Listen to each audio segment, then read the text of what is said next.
Hola, buenas tardes. Bueno, después de estar unos días sin grabar, solamente puedo decir que no pienso excusarme, solamente decir que no tenía ganas y me niego a hacer algo que me gusta mucho sin ganas.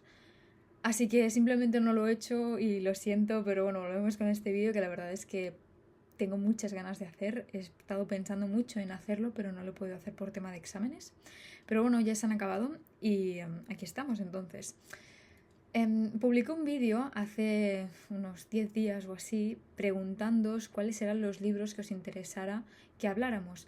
¿Qué pasa? Que salieron todos mencionados bastantes veces, entonces pues bueno, los iré comentando poco a poco. Pero el que sí que tenía muchas ganas de comentar es el de Ana Karenina, el de Lev Tolstoy. Bueno, no se ve. Perdón, un segundo. Aquí. El de Lev Tolstoy. Vaya obra, me la acabé de leer como hace ya casi 2 meses y creo que necesitaba este distanciamiento con el propio libro, más que con el libro, yo creo que, bueno, no sé si sería lo mismo, con los personajes, porque yo creo que al ser tan tocho, podríamos decir, tanto, ya no hablo de extensión, sino tocho en cuanto a temas que trata el libro, aunque parezcan pocos, no lo son. Me parece fascinante, me encontré no reflejada, pero sí vista en alguna de las descripciones que hace este autor que me parecen increíbles. De hecho, muchas de las páginas las tengo marcadas con tipo, esta descripción es increíble. Solamente con eso, porque de verdad hay algunas páginas, no sé si se verán, que están marcadas. Pues todas esas marcas son de descripciones que me han parecido espectaculares. Merece muchísimo la pena leerlo solamente por eso. Pero no es lo único. Y es que mientras yo lo iba leyendo me iban resaltando por la cabeza bastantes ideas muy interesantes que más que decirlas me gustaría compartirlas para saber si lo habéis leído, si vosotros encontrasteis lo mismo o si lo vais a leer, que lo tengáis en cuenta porque esto ha sido lo que más me ha impactado. Entonces, antes de nada, para poneros un poco en contexto de la obra por si no la habéis leído y os queréis adentrar en ella, ya que es bastante grande, sobre todo también teniendo en cuenta la extensión del libro, cabe decir, antes de empezar, que no lo es para nada, o sea, no lo parece, ¿vale? Digo esto porque me pasó lo mismo cuando comencé con Crimen y Castigo de Dostoyevsky, y es que me parecía una obra súper pesada a la cual le tenía temor. Y justamente acabé Crimen y Castigo, pasó a lo mejor 2, 3 semanas y comencé con este. Y pensé, verás que quizás no soy capaz de acabármelo, pero la verdad es que los he disfrutado muchísimo y en general me he dado cuenta de que la literatura rusa me gusta muchísimo más que otras que pensaba que las conocía de sobras y que serían como mis favoritas para siempre y para nada ha sido así. Así que bueno, después de decir esto, un pequeño paréntesis, tengo aquí unos apuntes que he hecho sobre, bueno, para contextualizar un poco la obra y luego tengo aquí los temas que iba apuntando mientras iba leyendo el libro porque yo sabía que este vídeo se iba a grabar en algún momento. Entonces, tengo que decir que este vídeo no me lo he preparado para nada. Entonces, no sé cómo saldrá y espero que se entienda de la mejor manera porque de verdad que cuando lo estaba leyendo hice estas notas breves de manera que yo lo pudiera entender, pero ha pasado algo de tiempo, bueno, un par de meses y no sé si lo voy a entender todo, pero bueno. Entonces, comenzamos con esta pequeña contextualización, que quiero que sea breve, voy a intentar que lo sea. Ana Karenina. Primer apunte que tengo que decir, no sé por qué el libro se llama Ana Karenina. Si alguien lo sabe, por favor que me lo explique. Porque podríamos pensar, bueno, pero es que es el personaje principal. Yo no lo veo como el personaje principal a Ana Karenina. De hecho, muchos de los temas más interesantes que me han salido leyendo el propio libro no tienen relación con Ana, sino con otro personaje que para mí pienso que es mucho más importante. Pero bueno, como vemos en toda la literatura, sobre todo del siglo XVIII, XIX, incluso me atrevería a decir que XX, todas las historias en las cuales se meten a mujeres como protagonistas, casi todas acaban muertas. Y no muertas porque por un tema natural, no, muertas de que se suicidan todas. no sé, me parece un poco raro. Bueno, raro no, pero voy a comenzar ya. Quiero decir esto porque me estoy acordando lo que estaba pensando mientras lo leía y la verdad es que, como digo, este vídeo van a ser mis pensamientos vomitados aquí. Ya está. Entonces, esta obra fue escrita en 1977. Bueno, escrita no, fue publicada. ¿Por qué digo esto? Porque tiene 8 partes.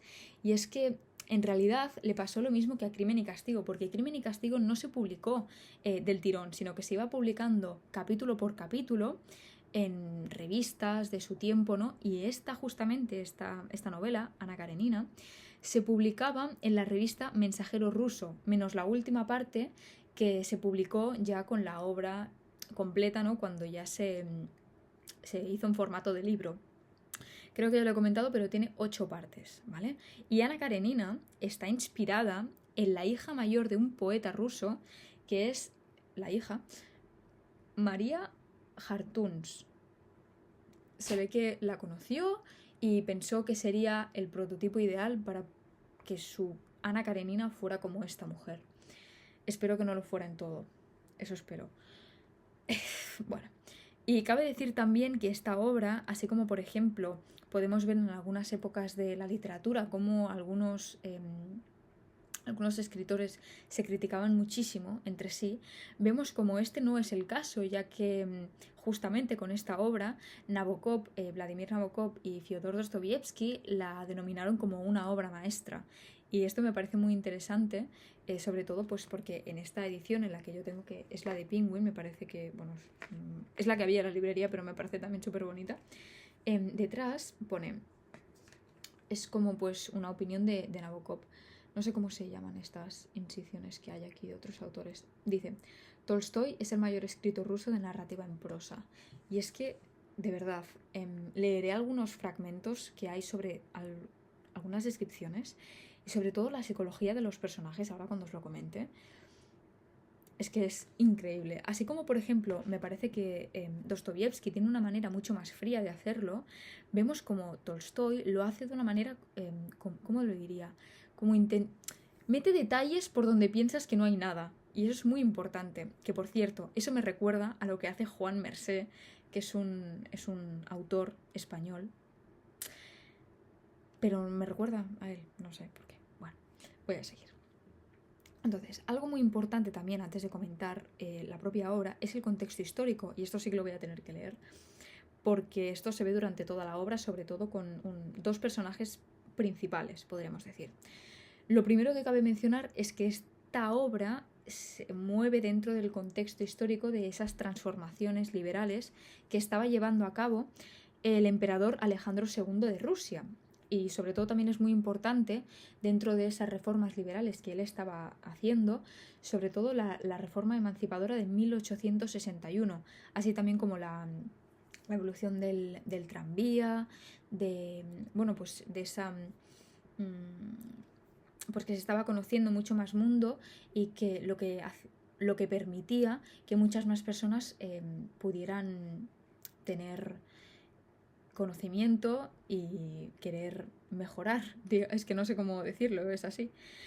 Entonces, esto es fundamental, sobre todo porque esto lo veremos reflejado en la propia protagonista Ana Karenina con el...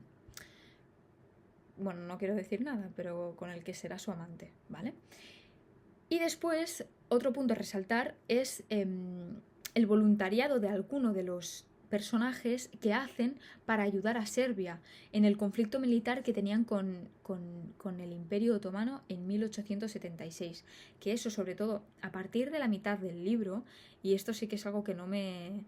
Pero en el momento en el que ya pasamos la 7ª parte, hay bastantes conversaciones de este matiz, más político, más histórico, en el cual hay veces que me parecían incluso un poco aburridas, no voy a mentir, pero me parece que es fundamental para poder acabar de conocer a los personajes principales, teniendo en cuenta si son terratenientes, bueno, esto ya lo explicaré, ¿vale? Entonces, después de hacer este pequeño contexto histórico súper pequeño, porque no quiero extenderme aquí, me parece que ya hay bastante, Voy a mencionar a los personajes. Como hay bastantes personajes, solamente voy a mencionar a los 6 más importantes. Mencionaremos por encima digamos, los personajes secundarios, pero cabe decir que todos son muy importantes porque veréis cómo todos se relacionan entre sí. Y es fundamental que si no habéis leído la obra, cuando la comenzáis a leer, tengáis siempre muy presente, incluso haceros como un pequeño esquema, una hoja de punto de libro, en el cual tengáis todos los nombres que os vayan apareciendo y la relación que hay entre ellos, porque si no os perderéis, que es lo que a mí me pasó, y llevaba como 200 páginas y me lo comencé a leer porque no estaba entendiendo cómo es que este ahora va con aquella si no eran hermanos. Bueno, total, un lío de nombres que no me aclaré al inicio. Entonces, pues, como digo, voy a mencionar los 5 más importantes. En primer lugar, tenemos a Anna Karenina, ¿no? Que como digo, no sé por qué el libro se llama así, pero bueno, que es hermana de Oblonsky y es la mujer de Karenin y la amante de Bronsky, ¿vale? Ahora iréis sabiendo quiénes son estos personajes. Luego nos encontramos con el conde Bronsky, que es el último que acabo de mencionar junto con Anna Karenina. ¿Y quién es este hombre? Bueno, pues es un oficial de caballería y es el amante de Anna. Este personaje tiene se puede sacar mucho de él, sobre todo por la naturaleza del amor y los fines que éste puede tener, teniendo en cuenta si lo tratamos como eros o si lo tratamos como... no sé si se dice agape o agape. Bueno, ahora lo comentaremos, esto es algo que quiero comentar. Entonces, muy importante para mí este personaje. Sí que es cierto que luego se pondrán por encima de otros debido a lo que acontece, que hace que este personaje deje de tener tanta importancia. Bueno, no es que la deje de tener, es que la tiene, pero en otro momento, ¿no? Acordaros de este personaje porque vamos a comentar sobre él bastante. Luego nos encontramos con Stefan, que es el hermano de Anna, que también se le conoce como Stiva. Y también junto con este personaje quiero mencionar a Dolly, que Dolly es la mujer de Stefan. Entonces, Dolly también, importante, ya veremos por qué. Bueno, sobre todo es porque la historia comienza con justamente dándole bastante importancia a este personaje, a Dolly. Entonces, como cuarto personaje he puesto lo tengo que leer deletreándolo casi, Alexei Alexandrovich Karenin, que es el marido de Anna Karenin, y es 20 años mayor que ella. Esto de los años, bueno, depende de por dónde se coja, se podría decir no. Se podría pensar una cosa o se podría decir otra, ¿vale? Y luego, por último, he puesto a Levin, y es que es fundamental este personaje. ¿Por qué? Bueno, como último no lo he puesto, porque ahora viene lo que para mí es lo más importante. ¿Que Levin quién es? Pues es un terrateniente, esto lo digo también con lo que he mencionado antes del contexto histórico, y es el pretendiente de Kitty. ¿Y quién es Kitty, no? Hasta ahora no la hemos mencionado. Bueno, pues para mí es el personaje más importante de toda la historia. De todo el libro, para mí, o sea, en vez de Anna Karenin, se tendría que llamar Kitty el libro. En serio. Kitty es la hermana de Dolly y más tarde será la mujer de Levin. Si bien es cierto que yo cuando comencé el libro no entendía muy bien quién era Anna Karenin porque no se nos presenta hasta unas páginas más hacia adelante, ni entendía mucho cómo era que en realidad se trataba de un conflicto de adulterio, esto se acaba por entender, ¿vale? Que por cierto, hay otros personajes como Betsy, Lidia, Sergei, que también son, como digo, que tienen importancia, pero que no sujetan la historia. O sea, que sin ellos quizás todo hubiera acontecido de una manera más normal. Entonces, ahora aquí, como tengo los apuntes estos que escribí hace un par de meses aquí, me voy a poner las gafas porque ahora viene lo interesante. Lo que yo pretendía, mientras estaba leyendo el libro, era encontrar aquellos puntos más filosóficos, ¿no? Que por cierto tengo muchas ganas de volver a hacer vídeos de filosofía. Pero bueno. Y es que siempre me habían comentado de este libro, pues eso, que se trataba sobre el adulterio, sobre un amor prohibido, un amor que, bueno, pues la típica novela de amor. Para nada. O sea, no. Yo me di cuenta sobre todo a partir de la parte 4, porque se divide en 8 partes, que no solamente se trataba de una historia de amor trágica, sino que me parecía como del propio Tolstoy, me parecía que sus pensamientos se estaban convirtiendo como en unas meditaciones, como digo siempre, teniendo en cuenta las descripciones que hacía, sobre todo lo que veían los personajes, sobre el propio sentido de la vida y sobre la condición humana, pero entendiéndola como roles sociales de lo que debe de ser el amor, de lo que tiene que ser en sí cómo seguir tu vida, ¿no? Esa lucha entre el deber y el deseo. Me parece que es el primer conflicto que se puede dejar entrever cuando acabas de leer la obra, y antes de acabarla ya se ve, pero si lo tomamos como principal idea, me parece que eso es lo más importante. Esto fue lo último que escribí, y ahora he ido a lo último para poder comentarlo ahora, porque a lo mejor quizás antes de comenzar con estos 5 puntos que encontré más importantes, cabe mencionar esto. Entonces, yo en total he contado que escribí 18 puntos. Entonces, si comento los 18, esto va a ser un vídeo de 2 horas. Entonces, he escogido para mí los 5 que más importantes son, y sobre todo los que pude reflexionar más, teniendo en cuenta pues dónde encontré cada parte, ¿no? Y ahora los voy a comentar. Todo esto lo intenté enfocar de una manera filosófica, si es que se puede orientar, si es que no se puede orientar de otra manera. O sea, me parece que este libro, si no se orienta de esa manera, no sé cómo lo puedes hacer. Entonces, vamos a comenzar. Lo primero que yo encontré es algo que ya he comentado ahora, hace un momento, y puse cómo es que el amor tiene diferentes formas, entendiéndolo como el amor romántico y el amor familiar. Y esto yo lo vi teniendo en cuenta la relación que tienen los personajes principales, especialmente el amor que siente Ana con su matrimonio, ¿no? Con el hombre este que tengo que deletrear su nombre, Alexei Alexandrovich, con este hombre, y su adulterio con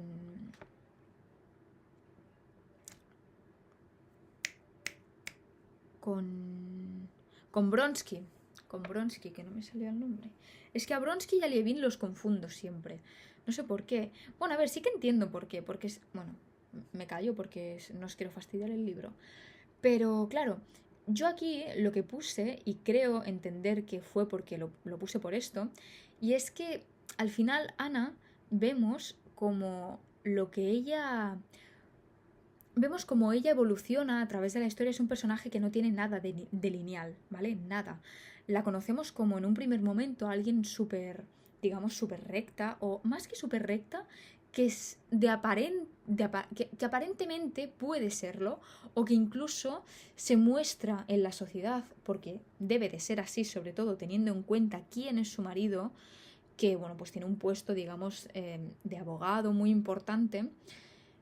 Cómo tiene que actuar delante de esta sociedad la hace parecer una mujer muy, muy recta, muy estricta, pero a la vez muy bondadosa, muy buena, que cae bien a todo el mundo, ¿no? Y esto lo vemos sobre todo con las conversaciones que tiene con Kitty, y con las inseguridades que la propia Kitty despierta. Como digo, para mí Kitty es un personaje incluso más importante que Ana, o en el mismo calibre, de verdad. Entonces, yo, dentro de estos personajes, Ana, Bronsky y Lievin y Kitty, para que sepáis la relación que hay entre ellos, deberéis leer el libro, porque si no podríamos hacer este vídeo súper extenso. Pero lo que sí que yo me di cuenta es que mientras que Ana y Bronsky representaban esa pasión totalmente intensa y sobre todo trágica, ¿no? Que es lo que demuestra, yo creo, ese impulso, ¿no? Por estar tantos años encerrada, cohibida, o incluso podríamos decir, no me atrevería a decir atemorizada, porque claro, luego las conversaciones que tiene con su marido no me parecen que sea de una mujer que está totalmente atemorizada de lo que es la figura del hombre como marido, sino por la figura en sí de la propia sociedad. Por haber estado encerrado, por haber estado tanto tiempo encerrada en un concepto de sociedad en el cual le hacía ser algo que no era en realidad, es justamente eso lo que creo que hace que se deleite tanto con Bronsky y sobre todo que se entregue a él de una manera tan, tan fugaz, tan...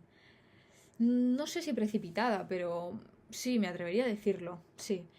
Y por otra parte, mientras que ellos representarían esa pasión trágica, intensa, Lievin y Kitty, en cambio, simbolizan un amor mucho más estable y duradero.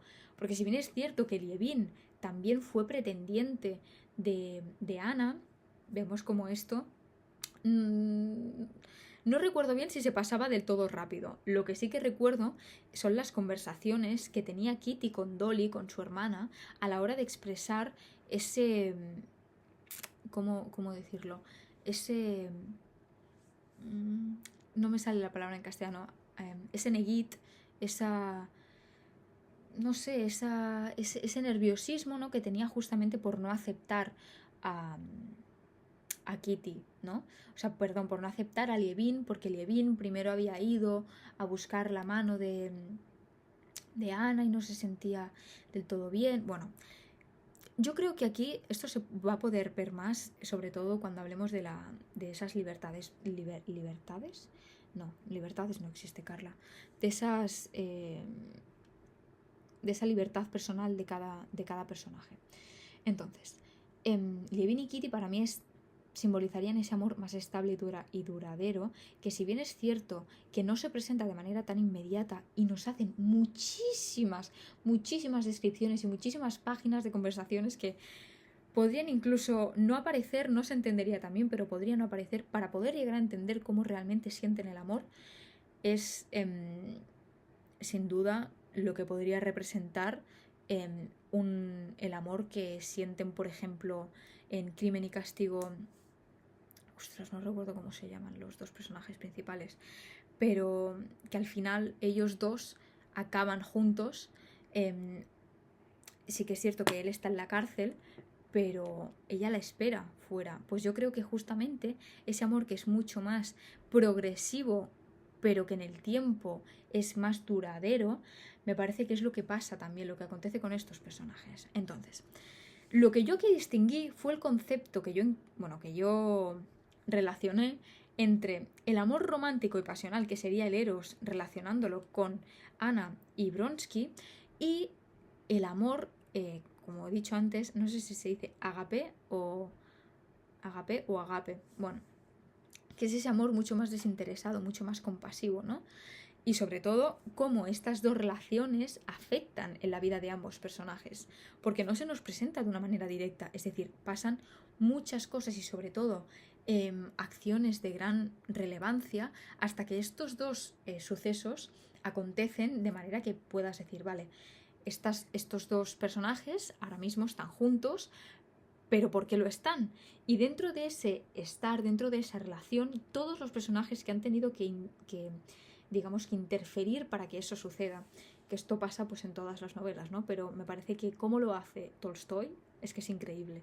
Como digo, las descripciones que hace me parecen espectacular. Entonces, lo que yo puse fue, bueno, voy a intentar ver si lo leo bien, fue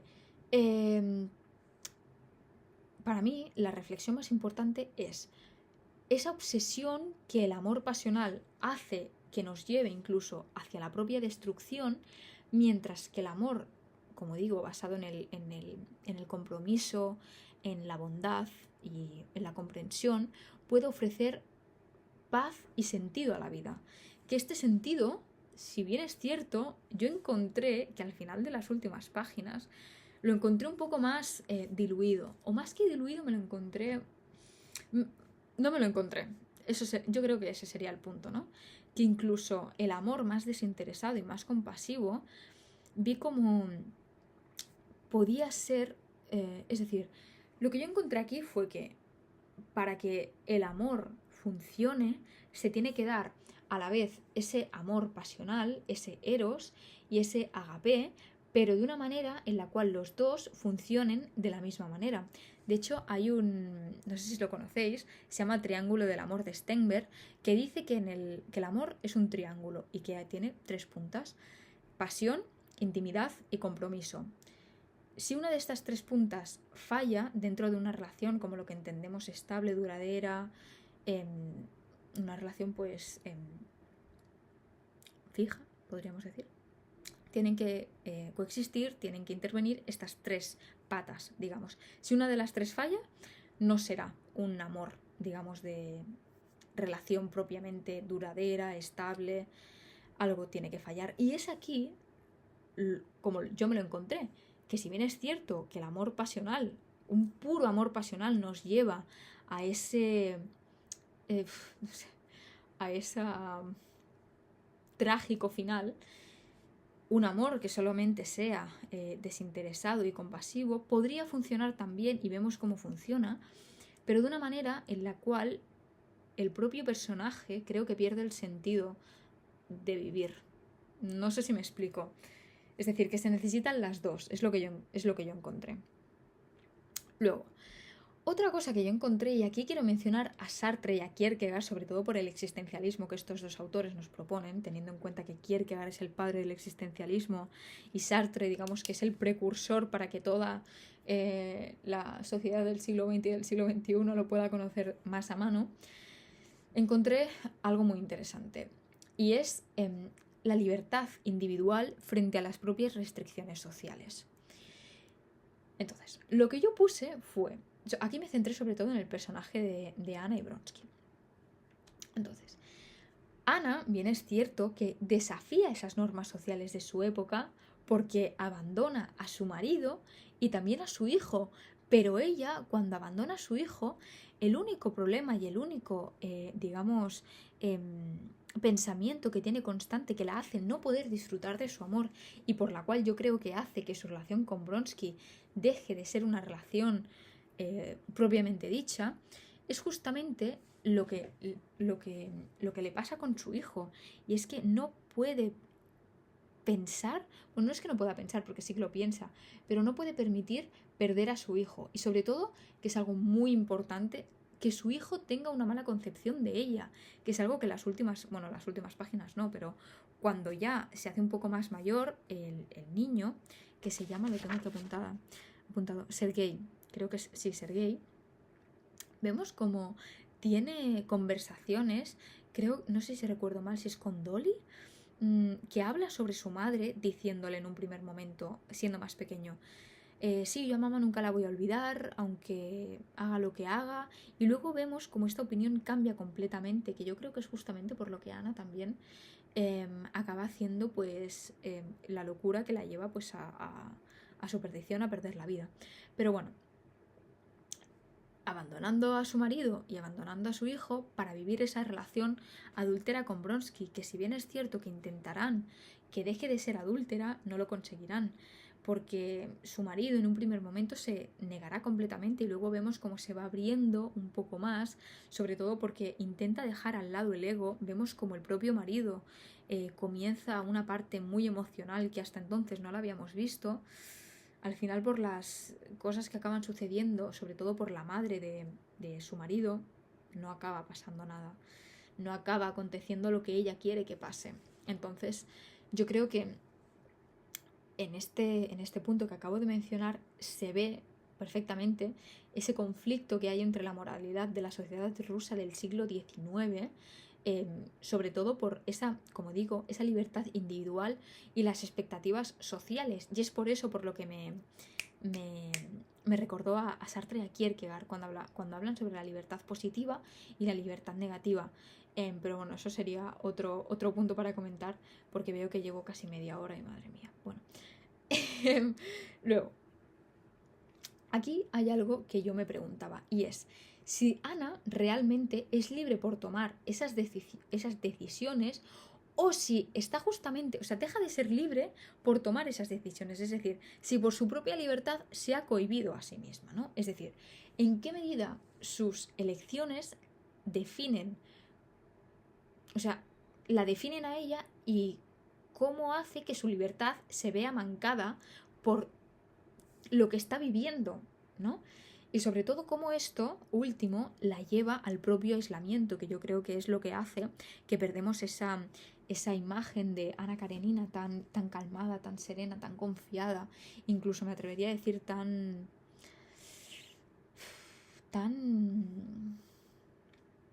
¿Cómo decirlo? Una persona que tiene confianza en sí misma, que no duda de lo que puede llegar a, no a ser, sino a mostrar, que son cosas distintas. Voy a pasar al tercer punto porque me quedan todavía 2, bueno, ahora con 3 todavía, y madre mía, llevamos media hora. Bueno, lo segundo que yo encontré en general, le he puesto el título de Sufrimiento y la búsqueda del sentido. ¿Por qué? Aquí esto lo quiero relacionar con Lievin, porque si bien es cierto que os he dicho que Lievin, quien era el marido, el que será el marido de Kitty, pero no en un primer momento iba a ser así. ¿Por qué? Porque este tenía otras intenciones. Pues aquí es lo que voy a comentar. Y es que yo me di cuenta de que el sufrimiento estaba a lo largo de toda la novela.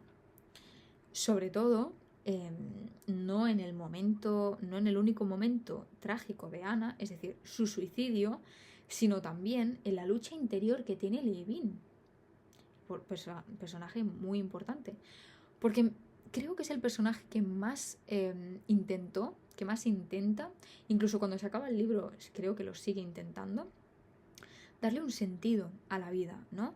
Y es que vemos cómo Lievin atraviesa esa crisis existencial, incluso yo creo que atraviesa 3 diferentes, y que al final culmina, ¿no? Vemos como después de esas dudas, después de esas insatisfacciones, sobre todo también por lo que está pasando con su hermano, por la muerte de este, por todo lo que está pasando a su alrededor, y sobre todo por la empresa que también tiene, vemos cómo lo lleva hacia una vida mucho más espiritual y mucho más sencilla. Esto me recuerda al tópico literario de Locos Amuenos o Beatus Ile.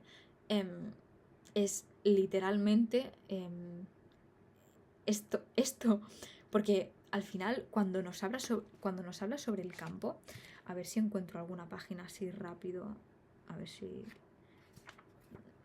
Es que hay algunas páginas que están marcadas pero no están subrayadas y no voy a leer la página entera porque si no entonces el vídeo se hace muy largo. Pero vemos como tiene conversaciones con el simple pasar del tiempo estando en el campo y haciendo como no, mandando a sus trabajadores del campo, ¿no? Y ahí se ve perfectamente, ¿no? Cómo deja a un lado toda esa vida mucho más superficial y no se deja llevar, pero se entrega a una vida, como digo, mucho más sencilla y mucho más espiritual. Sobre todo cómo trata el tema del amor. Y las conversaciones que tiene con su mujer se vuelven mucho más profundas. Entonces, sí que es verdad que cuando yo leí esto, cuando yo comencé a ver esta última parte de Lievin, me recordó mucho a la filosofía existencialista, pero sobre todo por esa búsqueda de la vida, ¿no? Del sentido, del sufrimiento, me recordó también a Dostoyevsky, pero no me recordó a Dostoyevsky por Crimen y Castigo o por Memorias del Subsuelo, sino que no sé por qué en algún rincón de mi cabeza tuvo sentido relacionarlo con el jugador. Y es que si bien es cierto que no tiene nada que ver, o sea, uno es la perdición por el juego y el otro es la perdición, podríamos decir, por el amor, no tiene nada que ver, pero sí que es verdad que las dos pueden ser un vicio, que las dos o te pueden engrandecer muchísimo, puedes ganar mucho o puedes perderlo todo. Y no sé, por esto creo que me hizo relacionarlo con esta obra. Y lo quería comentar porque no sé si tiene mucho sentido lo que pasó por mi cabeza en ese momento.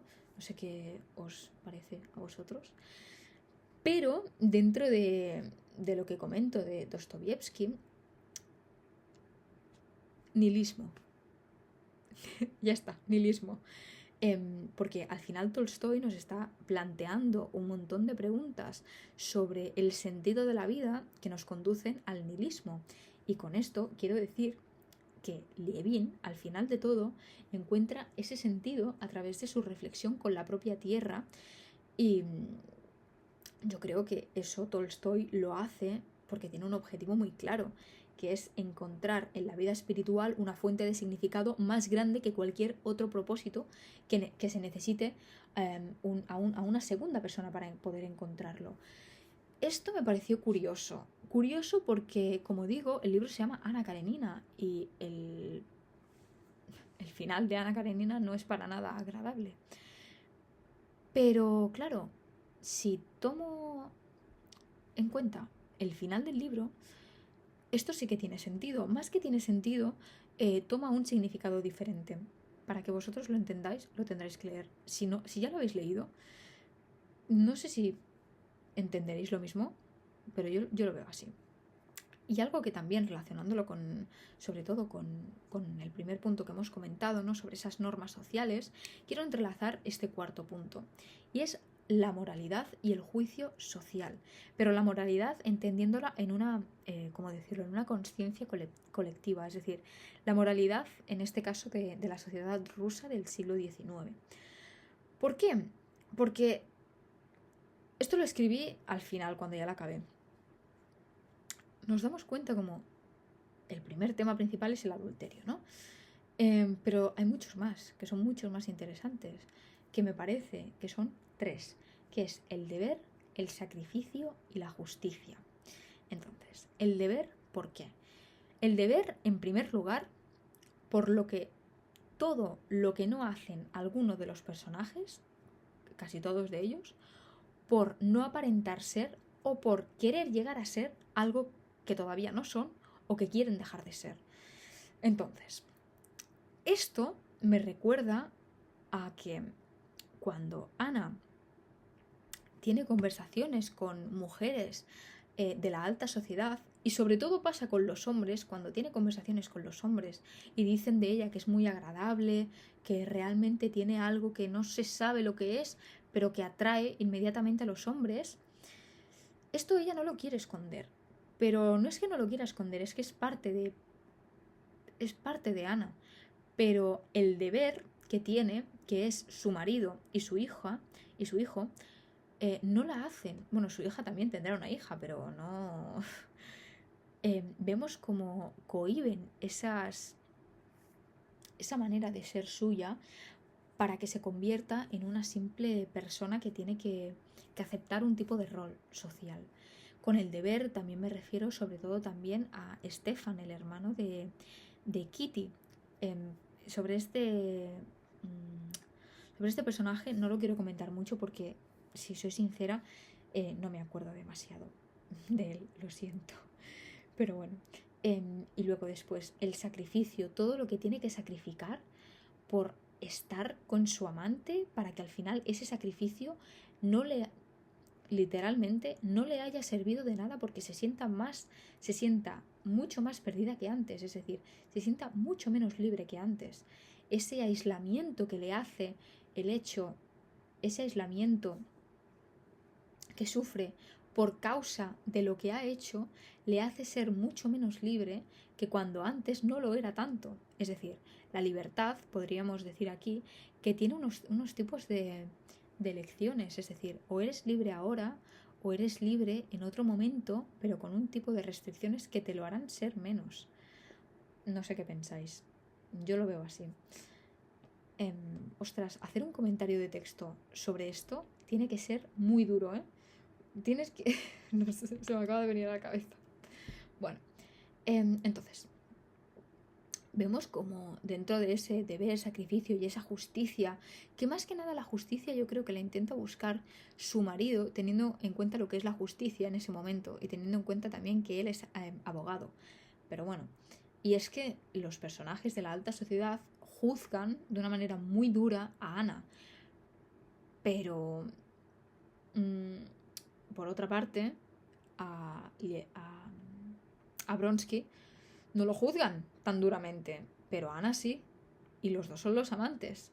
Entonces, bueno, aquí vemos cómo se hable una doble moral, podríamos decir, en cuanto a lo que se trataría del género y las expectativas que tiene, teniendo en cuenta pues las que se imponen a unos y a otros, ¿no? Entonces, aquí puse que la moralidad se podría entender no como universal, sino que está marcada, sobre todo, y muy influida por esas costumbres sociales y religiosas. Que esto me llevaría al otro punto, que me relaciona también con lo otro, pero lo quiero separar bastante, así que vamos a hacer este último. Y es que aquí podríamos discutir esa ética del deber en contraste con una ética un poco más basada, ¿no?, en esa compasión, en esa comprensión de las complejidades humanas que se nos presentan en todos los personajes, pero con más énfasis, yo creo, no tanto. Es que no sé qué deciros, ¿eh? No sé si en Anna o en Kitty. Porque Kitty vemos como sus inseguridades a la hora de entablar conversación con los con personajes es muy evidente, es muy clara. Y yo creo que es justamente más que por esa ética del deber en contraste con esa ética basada en la compasión, es algo mucho más personal que se ve reflejado, ¿no? Y está muy influido por la opinión que tendrá la sociedad, pero sobre todo por la que tendrá de ella misma. Con Ana no lo veo tanto de esta manera, pero con Kitty sí. Y recordaros que para mí el libro no se tendría que llamar Ana Karenina. Para mí se tendría que llamar Kitty. Tiene un nombre mucho más largo, pero no lo he apuntado porque es un nombre difícil de pronunciar. Entonces, ahora sí voy a pasar al quinto punto, que me parece muy interesante, ya que lo relacioné con el racionalismo y el empirismo. ¿Y quién es el padre del racionalismo y el empirismo? Bueno, pues Descartes y Hume. Y es que me parecen súper interesantes, ya que cuando yo los estuve estudiando, cuando los estuve intentando comprender, recuerdo que pensé, ¿no? Si tanto me gusta la literatura, ¿cuándo seré capaz de poder relacionar estos conceptos con la propia narrativa en prosa? Pues lo he encontrado. Y la verdad es que tuve que leer algunas partes bastantes veces para poder explicar esto ahora. Pero lo voy a intentar hacer de la mejor manera. Y es que en muchas ocasiones vemos como los personajes se tienen que debatir o entre actuar mediante la razón o dejarse llevar por sus emociones. Vemos claramente, y no hace falta que lo diga yo, no hace falta ser un supergenio, quién se deja llevar por sus emociones y quién por la razón. Sí que es verdad que muchos de los personajes se nos muestran las dos opciones y en situaciones muy distintas, pero vemos que cuando se trata de algo puramente pasional, la razón no tiene nada, no entra en juego la pasión. Más que nada porque, no entra en juego la razón. ¿Por qué? Yo creo que, para distinguirlo mejor, yo veo en Ana, en este caso, que representa, ¿no?, ese conflicto entre seguir esos dictámenes que la razón le propone, es decir, pues mantener su rol de mujer, de madre, ¿no? Pero en contraposición vemos esa pasión, ese amor por Bronsky que la hace conducirse por unos caminos que es el propio camino de su perdición. Pero claro, es que me vuelve el mismo problema, porque es que al final no era su perdición. Porque se deja de ser menos libre en el momento en el que ya se ha escogido la libertad, pero por haber escogido esta, te privas aún más de algo que anteriormente ni siquiera te habías planteado. Es que, claro, esta es mi pregunta. No sé. Yo por eso quería compartir esto. ¿Qué pensáis? No sé. Bueno, entonces, aquí, hay algo que vi muy claro, ¿no?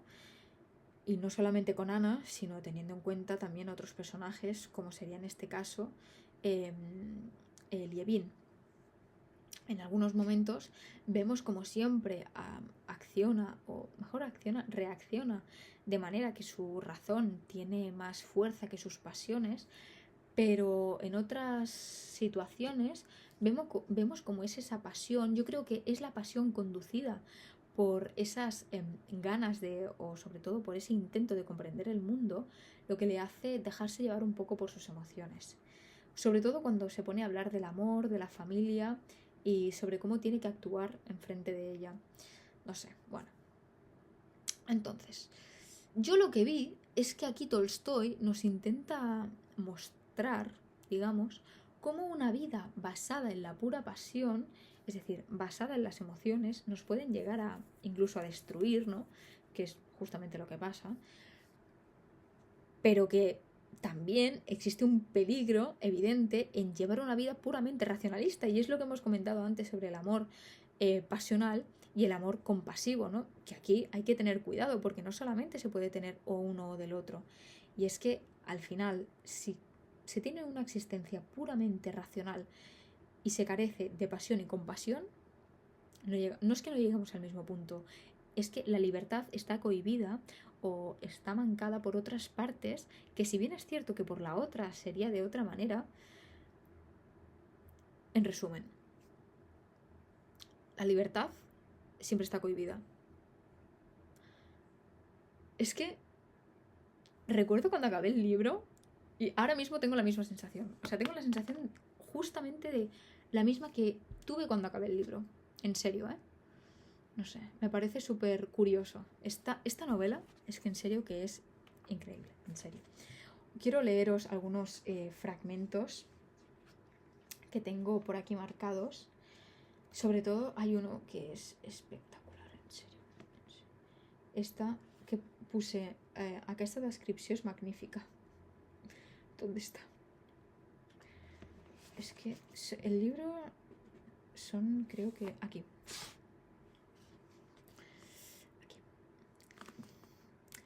El propietario de los bigotes canosos era sin duda un partidario acérrimo de la servidumbre, un hombre que nunca había salido de su pueblo, gran apasionado de la economía rural.